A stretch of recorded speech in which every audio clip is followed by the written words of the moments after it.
Fala, e o nerd, beleza? Vamos aqui resolver essa questão aqui. E você já está vendo aqui a minha prova escaneada do Enem 2024, que eu tô te mostrando aqui como que eu acertei 44 das 45, né? Vamos direto aqui pro comando da questão, então.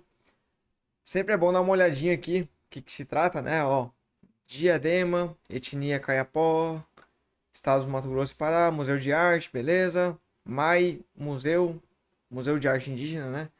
Beleza. Dá pra ver também pela imagem aqui, pela figura, né? Que eles chamaram aqui de texto 2. Geralmente, quando tem dois textos, a gente já começa a remeter assim: ah, ele tá querendo falar daquela habilidade que compara dois pontos de vista ou não, né? E aqui, na minha opinião, eu não acho que seja essa habilidade, e se for, se não for, não vai mudar nada na minha vida aqui, né? Então vamos lá. Pela leitura dos textos, infere-se que a compreensão da arte plumária indígena requer a consideração da indistinação hierárquica entre os membros. Uai, você não vai ler o texto, Afonso? Vou ler daqui a pouquinho. Eu sempre leio o primeiro comando, depois dou uma passada rápida nas alternativas, depois eu vou pro texto. Beleza? Então vamos lá. Ele requer a consideração da indistinção hierárquica, ou seja, não importa quem é o pajé, quem é o líder, quem sei lá o quê. Beleza. Prevalência dos elementos do mundo natural, reconfiguração constante das representações coletivas acerca do universo, indeterminação entre as noções de identidade individual e cultural, ou indissociabilidade, ou seja, tá extremamente conectado, não dá para você dissociar, não dá para você separar, né? Indissociabilidade entre objetos ritualísticos e os papéis dos indivíduos na comunidade. Aqui, quando eu faço uma marcaçãozinha assim, já é uma estratégia de prova aqui, né? Pensando na prova e também para resolver questões. Já indica, pô, essa aqui parece que é interessante, sem ler o texto, né? Porque você tem um conhecimento de mundo, você sabe como é que funcionam as questões indígenas, né? Que geralmente um ornamento lá, não sei como é que se chama aqui, né? A arte plumária, né? E essa arte plumária, um vai usar de um jeito, outro de outro. Quanto maior a importância, talvez seja maior ou diferente, né? Então, só de ter esse mínimo conhecimento assim de mundo, você já vai identificando e eu já gosto de marcar aqui sem ler o texto ainda, né? Lógico que não me prendo a isso, mas eu já gosto de marcar. Então vamos lá ver o que eu anotei aqui também. Texto um: a linguagem visual dos adornos transmite informações sobre prestígio e transgressão, direito e dever, pois só é permitido ao indivíduo o uso de adornos da sua linhagem. Ou seja, se ele é de outra linhagem, ele não pode usar. É proibido, né? Quando diretamente vinculados aos conceitos cosmológicos, as artes indígenas convertem-se antes em prismas que refletem as concepções acerca da concepção do universo e dos componentes que o povoam. Vamos dar uma olhada aqui também rapidinho, ó. Mostra do redescobrimento, artes indígenas, Fundação Bienal, São Paulo, Parará, Parará.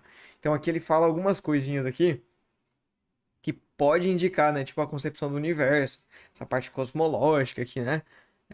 Dos componentes que o povoam e tudo mais, né? Mas para mim tava bem claro aqui, já pelo um pouquinho de contexto que eu tinha desse conteúdo.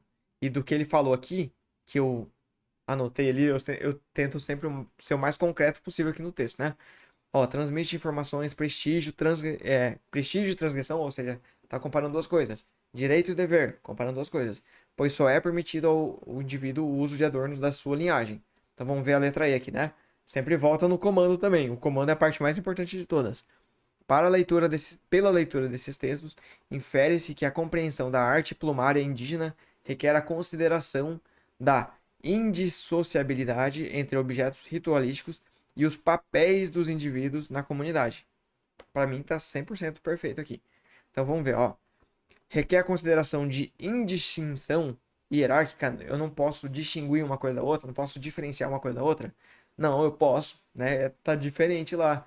Se o cara não é de uma linhagem, eu não sei se linhagem ali ele quis dizer hierárquico ou de tipo de tribos diferentes, de famílias diferentes, não sei o que ele quis dizer ali com essa parte de linhagem.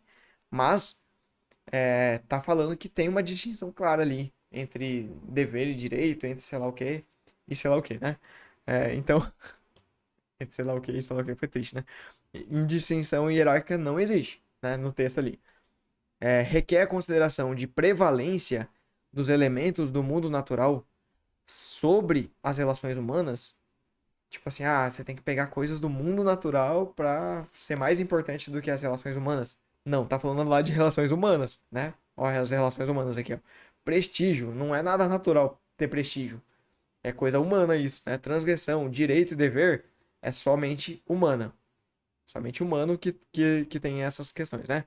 Reconfiguração constante das representações coletivas acerca do universo. Ela fala, essa alternativa aqui fala em alguma coisa do universo, como fala lá, né? Mas não tem essa reconfiguração constante.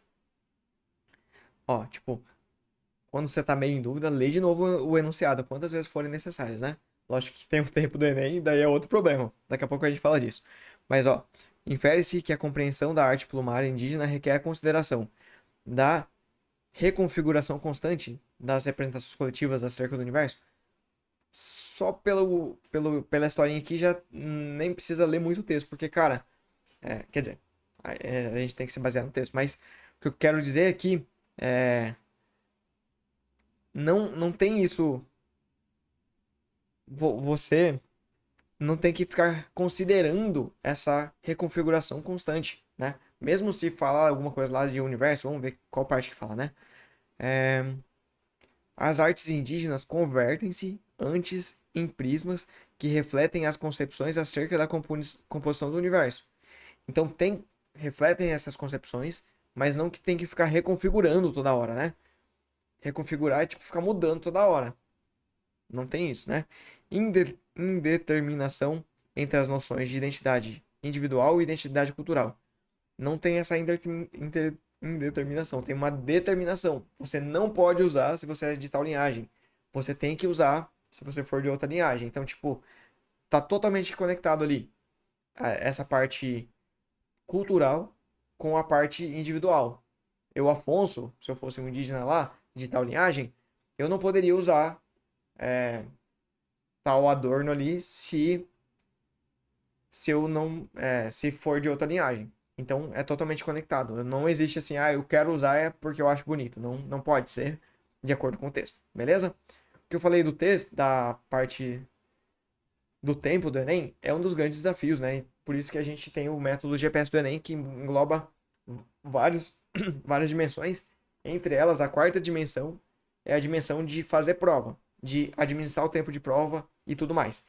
Então, eu vou deixar um vídeo bem aqui para você clicar aí e assistir e conhecer um pouco mais essas 5 dimensões que são extremamente importantes para o Enem, beleza? Clica aí e assiste. Valeu!